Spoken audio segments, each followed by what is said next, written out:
Hello everyone. Today we will do the first chapter, first lesson of the geometry, that is similarity. Okay? तो हम लोग last video में complete किए थे mensuration, अभी हम लोग सिमिलैरिटी करेंगे। पहले सिमिलैरिटी का मीनिंग समझते हैं। एक्चुअली सिमिलैरिटी का मतलब होता है कैसे, जब हम दो ऑब्जेक्ट को ऑब्जर्व करते हैं, अगर दोनों ऑब्जेक्ट में स्केल यूनिफॉर्मली चेंज होता है, what is the meaning of scale uniformly change होना। जैसे मान लेते हैं मैंने एक ट्राइंगल लिया ए बी सी और एक ट्राइंगल लिया पी क्यू आर। इसमें दो ही स्केल हम यूज करते हैं, एक साइड का स्केल होता है और एक एंगल का स्केल होता है, मतलब मेजरमेंट यूज करता हूँ साइड का और एंगल का। अगर मान लेते हैं इस ट्राइंगल का साइड 3, 4, 5 दिया है और इस ट्राइंगल का साइड 1.5, 2 और 2.5 दिया है, तो ये यूनिफॉर्मली चेंज हुआ। कैसे ना, अगर एक साइड ये लेफ्ट साइड अगर हाफ हुआ है तो बेस वाला भी हाफ हुआ है, राइट साइड वाला भी देखो हाफ हुआ है, तो इनके अंदर जो चेंज है वो सेम चेंज है। इस टाइप का अगर होता है तो इसको क्या बोलते हैं, सिमिलर ऑब्जेक्ट। और एक वर्ड में बोलूंगा, खाली याद रख लेना, आप लोग लिखोगे इसको, लुक लाइक सेम। ये लोग ना एक जैसे दिखते होंगे बट एग्जैक्टली सेम नहीं होता। एग्जैक्टली सेम जब होते हैं तब हम उसको वर्ड यूज करते हैं, उसको बोलते हैं कॉन्ग्रुएंट। ज्योमेट्री में और एक वर्ड यूज करते हैं, 9th में पढ़े थे हमने, उसको बोलते हैं कॉन्ग्रुएंट। अगर एग्जैक्टली सेम होगा, ये 3 तो ये भी 3 है, ये 4 तो ये भी 4, ये 5, 5, तो इसको बोलेंगे कॉन्ग्रुएंट ट्राइंगल। सिमिलैरिटी का सिंबल होता है लाइक दिस, सिमिलर ऑब्जेक्ट को वेव सिंबल हम देते हैं। देन लुक लाइक सेम का मतलब समझ रहे हैं ना। एग्जाम्पल, मैं अगर मेरा फोटो एक पासपोर्ट साइज फोटो रखूं और एक बड़ा वाला फोटो उसी का बड़ा फोटो कर दूं, तो दोनों के बीच में सिमिलर है, बस खाली ये कि इसका जो साइज है और इसका जो साइज है वो डिफरेंट है। तो इस टाइप के ऑब्जेक्ट को हम क्या बोलते हैं, सिमिलर। बट फर्स्ट एक्सरसाइज में सिमिलैरिटी का कोई बेसिक नहीं है, सिमिलैरिटी आएगा थर्ड एक्सरसाइज में। तो फर्स्ट एक्सरसाइज जो है उसका नाम है, मैं सिमिलैरिटी का सिंबल यहाँ पे बना लेता हूँ। फर्स्ट एक्सरसाइज का नाम है ratio of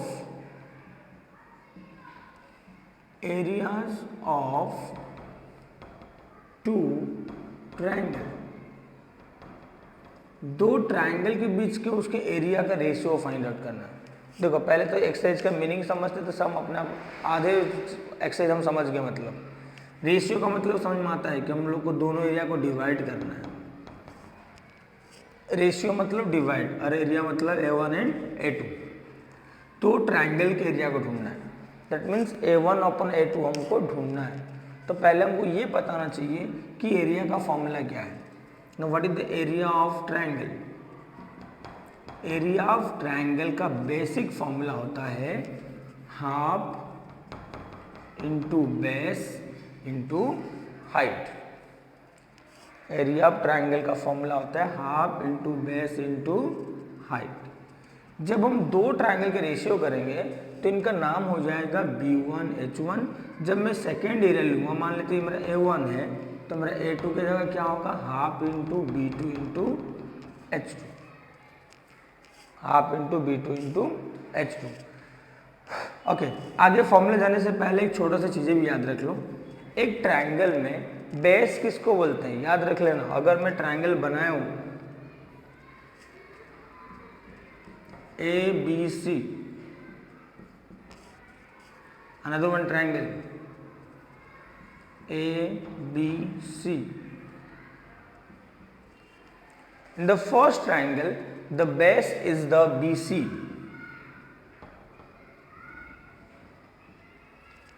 but in the second triangle base is AC।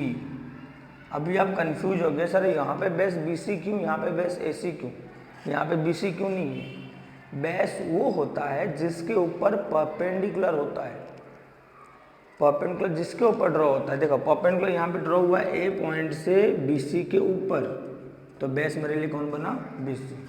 Perpendicular draw हुआ है B से AC के ऊपर, तो बेस कौन होगा, AC।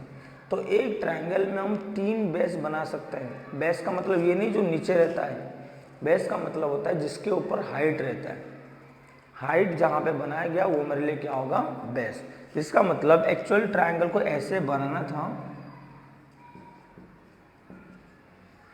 हमने ट्रायंगल को उल्टा बनाया क्योंकि परपेंडिकुलर ऐसा होता ही नहीं, परपेंडिकुलर तो ऐसा होना चाहिए, तो हमारा बी डी परपेंडिकुलर ऐसा होना चाहिए और ये फ्रंट फिगर होना चाहिए। तो आपको कल इतना माइंड में रखना है, एक ट्रायंगल में 3 हाइट हो सकते हैं और 3 बेस हो सकते हैं। जो हाइट बनेगा उसका करस्पॉन्डिंग जो साइड रहेगा उसको बोलेंगे बेस। क्योंकि बच्चों का क्वेश्चन होता है सर हाइट किसको बोलते हैं, फिर हाइट का मतलब याद रखना है definition, it's a line drawn, it's a perpendicular line drawn from one vertex to the opposite side. Perpendicular line drawn from one vertex to the opposite side is called as the height और altitude बोलते हैं। And the side on which height is placed is called as the base of the triangle. जिस side के ऊपर रहता है उसको क्या बोलते हैं, बेस बोलते हैं। तो थोड़ा बहुत आइडिया आ गया बेस और हाइट क्या होता है। अभी हम फॉर्मूला को आते हैं, ठीक है। जब हम क्वेश्चन में दिया था रेशियो ऑफ एरिया ढूंढना है, so I will write the first formula, A1 upon A2 is equals to half into B1 into H1 half into B2 into H2. So half we can cancel. My first formula is A1 upon A2 is equals to B1 into H1 upon B2 into H2. Now there are 3 more conditions are there. Test 2 में 2 condition दिया है, मैं आपको 3 condition का formula बताता हूँ। Second one, if any case the base of the triangle are equal, if base are same और equal, अगर बेस सेम या इक्वल हुआ तो A1 upon A2 is equal to half into B into H1 half into B into H2। मैंने B को B क्यों लिखा ना, दोनों का अगर B सेम और इक्वल होगा तो B1 B2 लिखनी जरूर नहीं है। So my formula is A1 upon A2 is equals to H1 upon H2। Now third condition,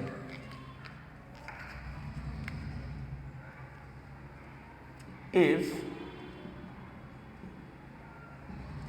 any time, जैसे बेस यहाँ पे सेम था, इफ हाइट्स आर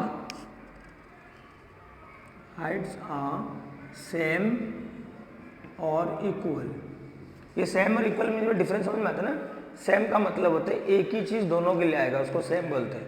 इक्वल मतलब दोनों तो अलग अलग होंगे बट उनका मेजरमेंट सेम होगा, उस टाइम उसको बोलते हैं इक्वल। अगर हाइट और बेस हाइट सेम और इक्वल हो गया तभी अपना फॉर्मूला होता है A1 upon A2 is equals to half into B1 into H half into B2 into H, H cancel, so I can say A1 upon A2 is equals to B1 upon B2। And the fourth condition is not given in your book, book में दिया ही नहीं, उसको याद रखोगे।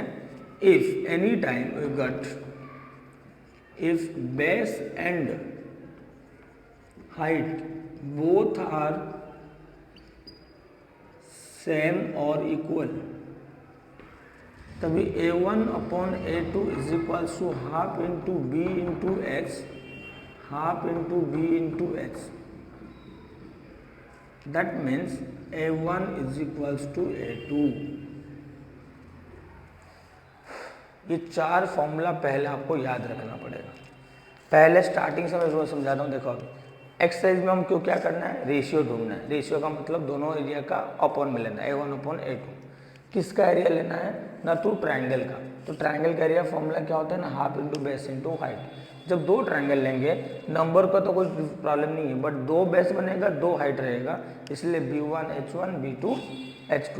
जब पहले ratio हम निकालेंगे तो अभी हाफ हाफ कट हो जाएगा, फॉर्मूला ये बना। उसके बाद जो 3 है ये उसके कंडीशन से, वो उसके डिराइव्ड फॉर्मूला है कि अगर कभी ऐसे हुआ किसी का बेस सेम हो गया तो एरिया किस पे डिपेंड करेगा, हाइट के ऊपर। That means you can say that for any 2 triangle if the base are the equal then the ratio of area will be depend upon the corresponding height, ratio of the corresponding height. If heights are the equal, अगर मान लेते कभी height same हो गया तो फिर area किस पे डिपेंड करेगा ना, करस्पॉन्डिंग बेस। अगर हाइट और बेस दोनों ही सेम हो जाए then the area also be equal. अभी जब हाइट बेस दोनों सेम हो जाएगा तो एरिया क्या हो जाएगा, सेम हो जाएगा। तो ये फर्स्ट बेसिक चीज़ें खाली ये कंप्लीट करो, फिर एक्सरसाइज में कहीं पे भी एक डाउट नहीं आएगा आपको। Now see the first question of the text book.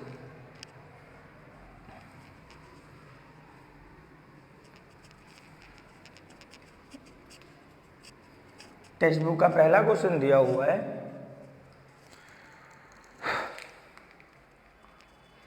Okay अपने टेक्स्ट बुक में आप लोग अपने टेक्स्ट बुक में देखो, page number,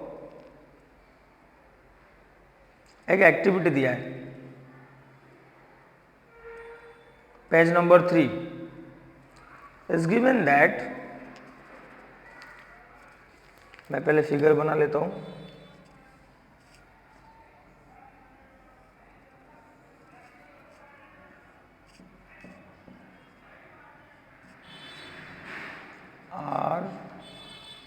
RQC area of triangle ABC upon area of triangle APQ is equal to dash into dash upon dash into dash is equal to whole dash upon dash।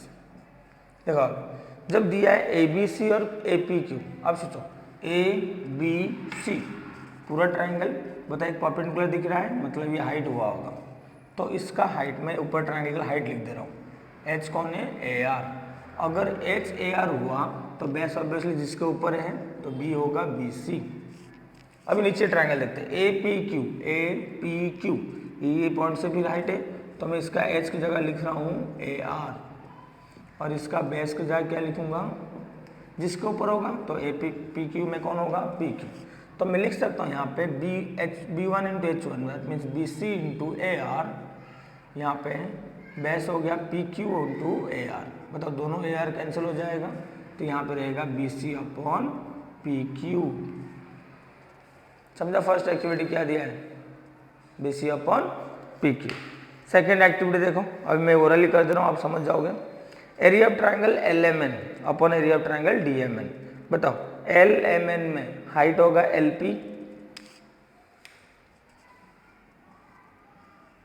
LMN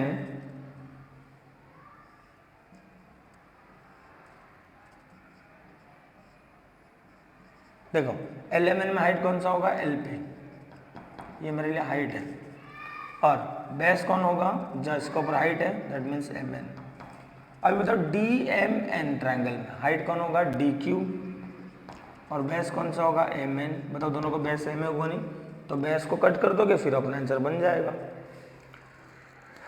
now the third one, M is the mid point of segment AB, CM is the median, AMC। Third one में कर देता हूँ board पे देखो,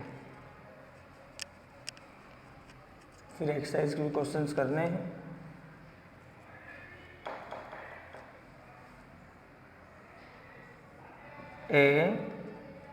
It is CAB, here is the point M, as given that segment AB and segment CM is the median of AB। ये median है तो दो पार्ट सेम हो जाएगा। देन नेक्स्ट इज गिवन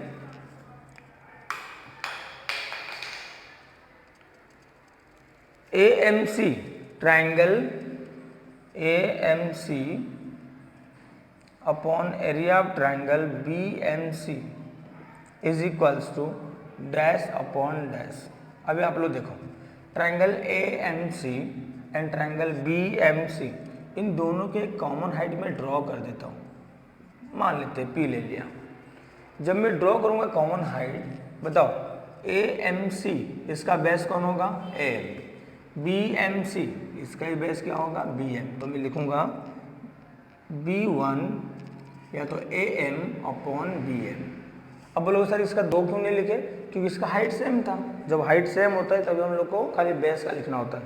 फिर नीचे दिया हुआ है, बताओ ये दोनों को दोनों इक्वल है कि नहीं, ये AM और BM दोनों इक्वल होगा। एक काम करो फर्स्ट वाले में आप लिख लो, फॉर्मूला लिख लो B1 B2 और साइड में थोड़ा रीजन भी लिख लो same height, same height.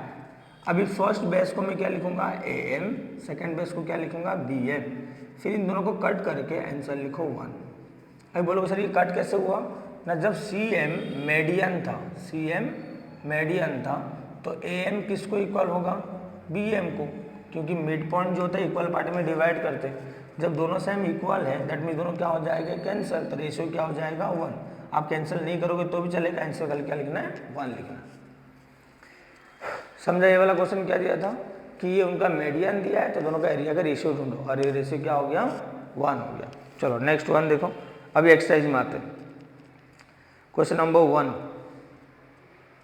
Is given that base of triangle is 9 and the height is given 5। एक ट्राइंगल का बेस जो है वो दिया 9 और हाइट कितना दिया है, 5 दिया है। चलो पहले लिखते हैं question number 1।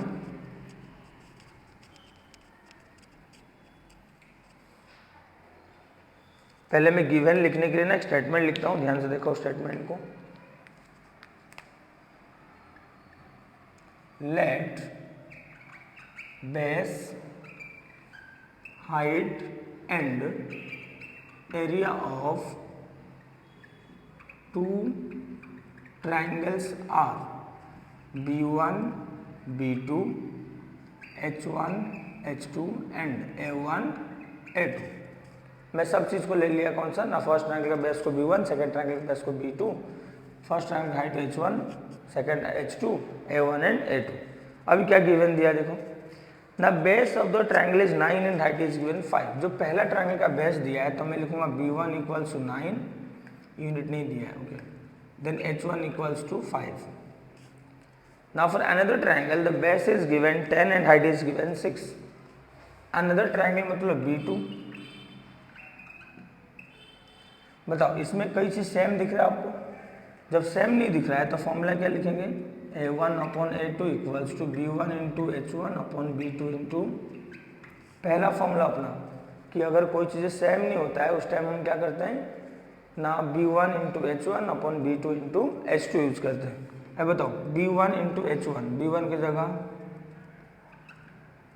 B2 into H2 मतलब, नाउ कैंसिलेशन ध्यान से देखो, 5 1 जा 5, 5 2 जा 10, 3 3 जा 9, 3 2 जा 6, अभी 3 1 जा 3, 2 2 जा 4, so the ratio is 3:4।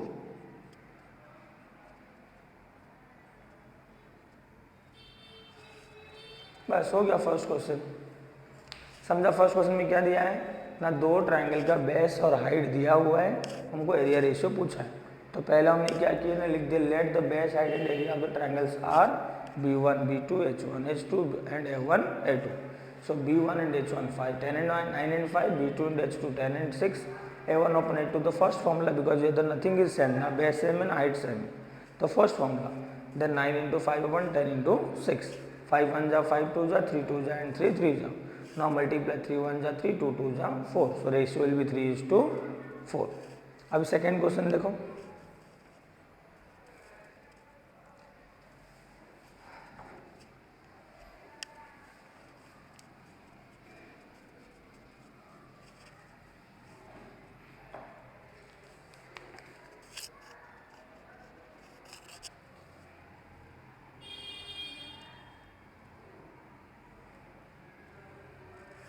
for the second question you have to draw the figure A, B, C and D।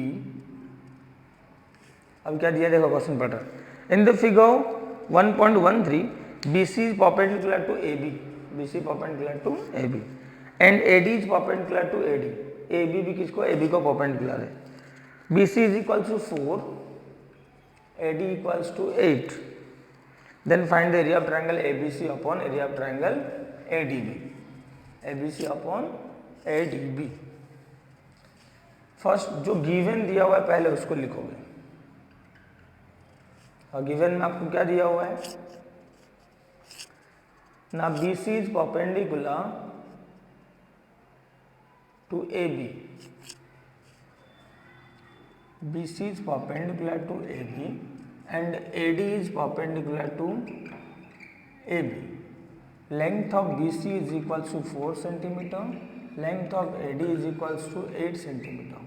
Now find the area. Now I'll write here area of triangle ABC upon area of triangle ADB is equals to H1 upon H2. अब यहाँ पे लिखूंगा with same base, क्योंकि इन लोग का base same है। बोलो base कैसे सेम है? देखो ये हाइट है तो बेस कौन होगा? A B. इसने बोला था ना कि ये हाइट किसके ऊपर है? ए बी के ऊपर। ये किसके ऊपर है? ए बी के ऊपर। तो दोनों को बेस सेम होगा, दोनों का हाइट डिफरेंट है खाली, तो इसलिए H1 अपॉन H2 लिख दिया। अदरवाइज आप अगर H1 H2 नहीं लिखो राइट आंसर भी लिख सकते हो, B C and A D. बताओ फर्स्ट वन का हाइट कौन है? सेकेंड हाइट कौन है? और उसका वैल्यू कितना है? 4 अपॉन 8 दैट इज 1 अपॉन 2। और डायरेक्ट है area of triangle A B C upon area of triangle A D B is equals to 1 upon 2। चलो वापस देखो और एक बार। पहले मुझे दिया है B C perpendicular to A B, फिर दिया है A D perpendicular to A B, और बी सी का मेजरमेंट दिया है, ए डी का मेजरमेंट दिया है। जब दोनों एक ही साइड के ऊपर परपेंडिकुलर है मतलब उनका बेस सेम है, दोनों परपेंडिकुलर अलग है, तो फॉर्मूला इसलिए H1 अपॉन H2 और ब्रैकेट में लिख दिया triangle with the same base, triangle with the same base. Then first height कौन सा? B C. सेकेंड हाइट कौन सा? A D. 4 अपॉन 8 होगा 1 upon 2। Then next question number 3।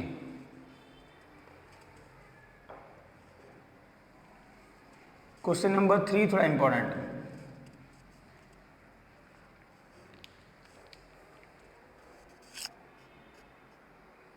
So in the adjoining figure 1.14 segment PS perpendicular to RQ। चलो पहले figure बना लेता हूँ।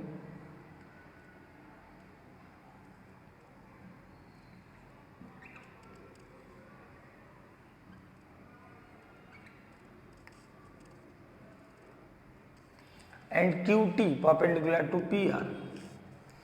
If the PS is equals to 6, RQ equals to 6, PR equals to 12,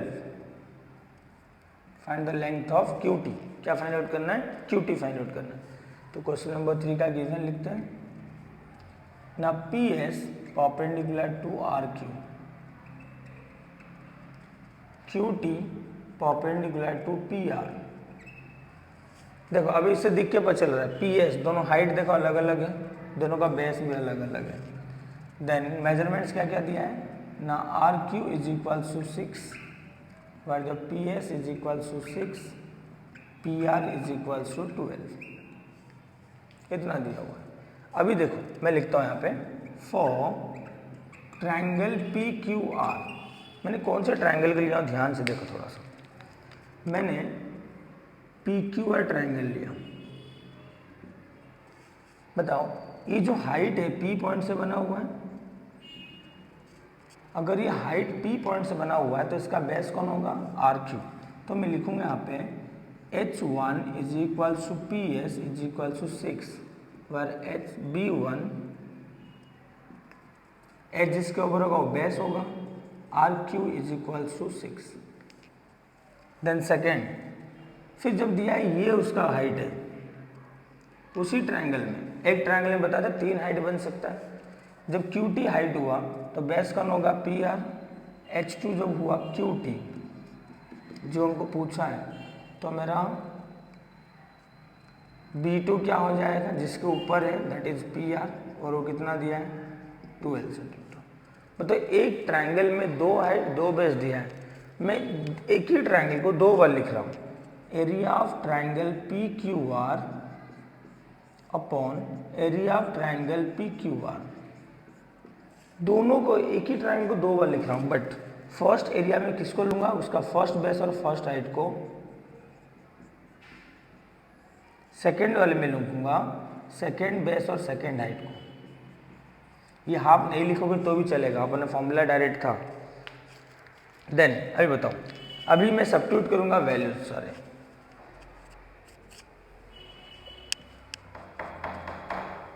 अब एक बार left side देखो, left side दोनों चीज सेम है तो इसको मैं लिख सकता हूँ 1/1, क्योंकि ऊपर जितना नीचे भी उतना ही है।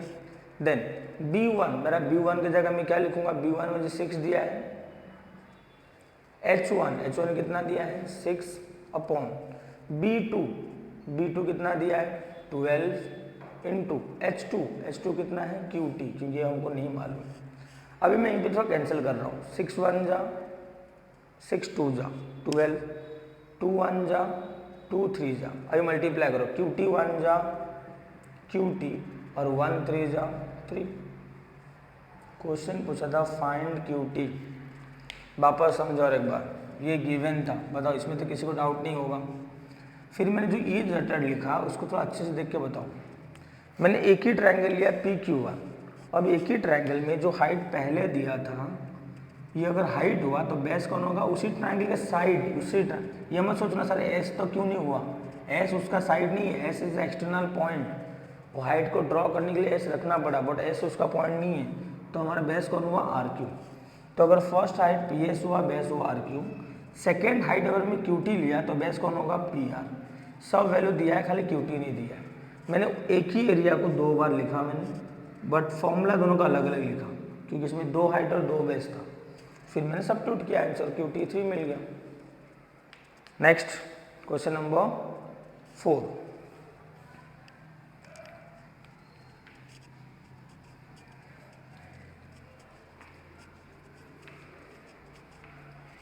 Question number 4 and question number 5 दोनों रहेगा, फटाफट करते हैं। In the adjoining figure AP is perpendicular to BC, पहले फिगर बना लेते हैं।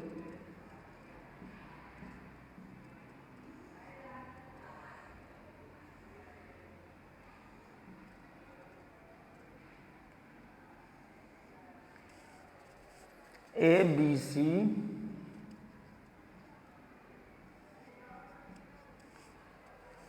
here is the D, okay perpendicular symbol नहीं दिया, आप डाल देना सिंबल परपेंडिकुलर का। So AP perpendicular to BC, AD is parallel to BC, AD is parallel to BC, AD और BC पैरेलल दिया है। Then find the area of triangle ABC upon BDC, okay area का ratio ढूंढना है। पहले हम ढूंढते, देखो ये दोनों दिया है। अब इस ट्राइंगल में एक हाइट है, बट बताओ BDC ट्राइंगल में कोई हाइट ही नहीं है, तो पहले काम करते हैं draw DM perpendicular to BC। मैं क्या किया, एक DM करके ड्रॉ कर दिया। अब बोलोगे सर आपने क्यों DM ड्रॉ किए, क्योंकि फर्स्ट ट्राइंगल का तो मुझे दिख रहा है, देखो फर्स्ट ट्राइंगल मेरे लिए ये है, इसका हाइट दिख रहा है तो इसका बेस पर चल जाएगा। बट सेकेंड ट्राइंगल का बताओ, ये जो ट्राइंगल सेकेंड मेरे लिए था, ये ब्लैक वाला लाइन, इसमें कोई हाइट था ही नहीं, तो मुझे ड्रॉ करना पड़ा। फिर क्वेश्चन आपके माइंड में आ सकता है, साहब आप इधर से क्यों ड्रॉ किए। देखो जब ड्रॉ मुझे खुद से करना है तो मुझे जो इजी होगा वही करूँगा। इससे करने से बेनिफिट क्या होगा, मेरा बेस सेम हो जाएगा, कहीं और से करने से मेरा कोई रिलेशन नहीं मिलेगा, तो इसलिए मैं D पॉइंट से ड्रॉ किया। देन अभी मैं क्या लिखता हूँ, देखो area of triangle ABC upon area of triangle BCD is equals to H1 upon H2। बता दोनों का बेस सेम हुआ कि नहीं। AP अगर हाइट है तो बेस कौन होगा BC, DM हाइट हुआ तो बेस कौन होगा BC। अभी H1 की जगह फर्स्ट हाइट कौन सा है AP, सेकेंड हाइट कौन सा है DM। अभी बताओ हमने जब ये बोले थे पैरेलल लाइन है, when it says that AD is parallel to BC, so the perpendicular distance between the two parallel line always equal. So I can say that it is 1:1, and the bracket you have to write that because AP is equal to DM, distance between two parallel line. If you want, you can write the perpendicular distance. Perpendicular distance between two parallel line always equal. अब distance equal, अब ratio लिख देते हैं, area of triangle ABC is to area of triangle BCD is equals to 1:1। हो गया final answer. वापस समझो और एक बार, ये दिया मुझे गिवन,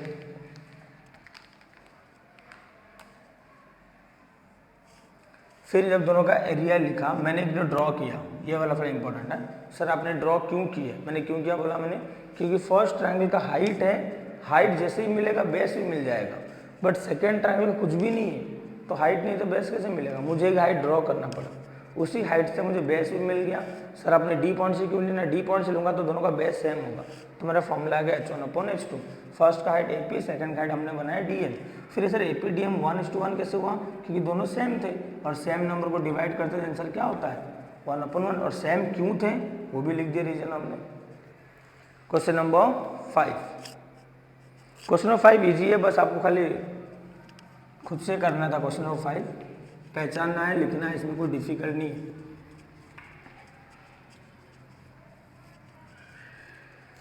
देखो अभी क्वेश्चन नंबर 5 में क्या लिखा है? इन द एक्जिंग फिगर PQ, मैं एक फिगर बना लेता हूं पहले।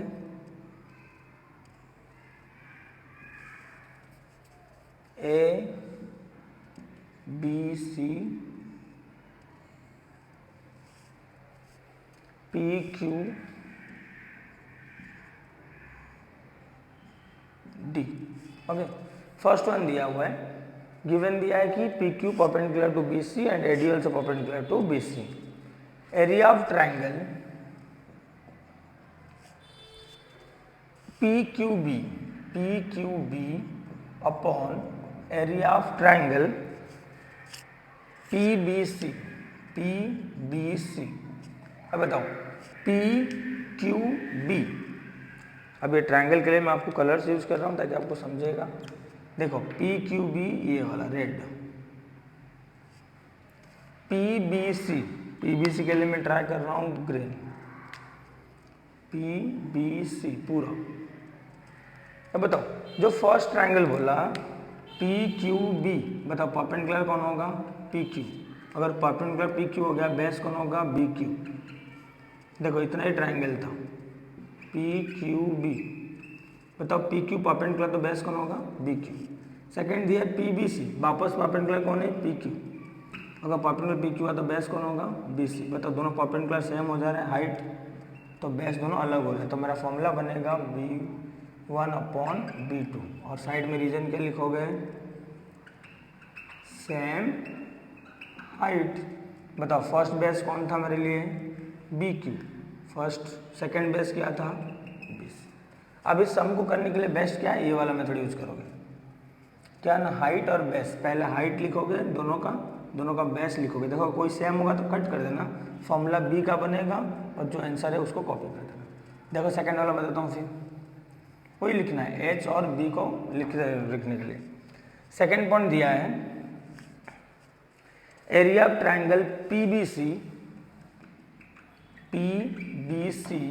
Upon area of triangle ABC। बताओ PBC हाइट कौन होगा? PQ, तो बेस कौन होगा? BC। ABC हाइट कौन होगा? AD, तो बेस कौन होगा? BC। बताओ दिख रहा है बेस सेम हो रहा है, तो फॉर्मूला किसका आएगा? इसको कट कर देना, बिकॉज सेम बेस। अभी H1 की जगह क्या लिखना है? PQ upon AD। हो गया खत्म। ये लिख के रखोगे तो आपका आंसर भी अपने आप हो जाएगा। अभी थर्ड बिट क्या दिया हुआ है? ABC and ADC। देखो ABC ADC ABC। ओके लिखूं, चलो मैं कर देता हूँ। Area of triangle ABC upon area of triangle ADC। बताओ ABC का हाइट कौन है? AD। जब हाइट AD होगा तो बेस कौन होगा? BC। ADC हाइट कौन होगा? AD, तो बेस कौन होगा? DC। बताओ हाइट दोनों सेम हो गया, तो formula B1 upon same height. First base क्या लिखा हुआ है? BC upon DC। हो गया फोर्थ बिट। इजी है इसलिए फटाफट कर दे रहा हूँ, अगर आपको नहीं समझ थोड़ा एक बार रिवाइंड करके देख लेना एक दो बार।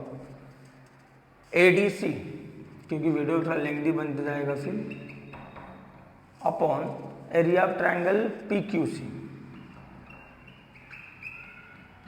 अभी पहले हम हाइट बेस लिखते हैं, ADC हाइट कौन है? AD, बेस कौन सा है? DC। PQC हाइट कौन है? PQ, बेस कौन है? QC, क्योंकि PQC ट्रायंगल में QC बेस होगा। अब इसमें A D P Q same नहीं है, डी सी क्यू से सेम नहीं है, तो फॉर्मूला कौन सा आएगा, पहला वाला B2 इंटू H2, तो आएगा A D into D C upon P Q into Q C. हो गया कंप्लीट। अगर आपको इसमें से कोई भी क्वेश्चन लगे ऐसे कि डिफिकल्ट लगा, नहीं समझा, तो फिर आप मुझे बोलोगे तो मैं उसको रिपीट कंप्लीट कराऊंगा। एक्सरसाइज भी इजी था, लेसन मतलब क्वेश्चन से भी सारे इजी था। एक्सरसाइज में कोई बेसिक कंसेप्ट ज़्यादा नहीं था, खाली एरिया का फॉर्मूला आपको याद रखना है। बस आपको बेस और हाइट पहचानना जरूरी है कि किसको हम बेस बोलेंगे, किसको हम हाइट बोलेंगे। आप इतना पहचान ले तो फिर इस एक्सरसाइज में प्रॉब्लम नहीं आएगा। ओके, और थर्ड वन को थोड़ा इंपॉर्टेंट है, अच्छे से करना प्रैक्टिस, क्वेश्चन नंबर 3 को। Next lecture will go for the second exercise.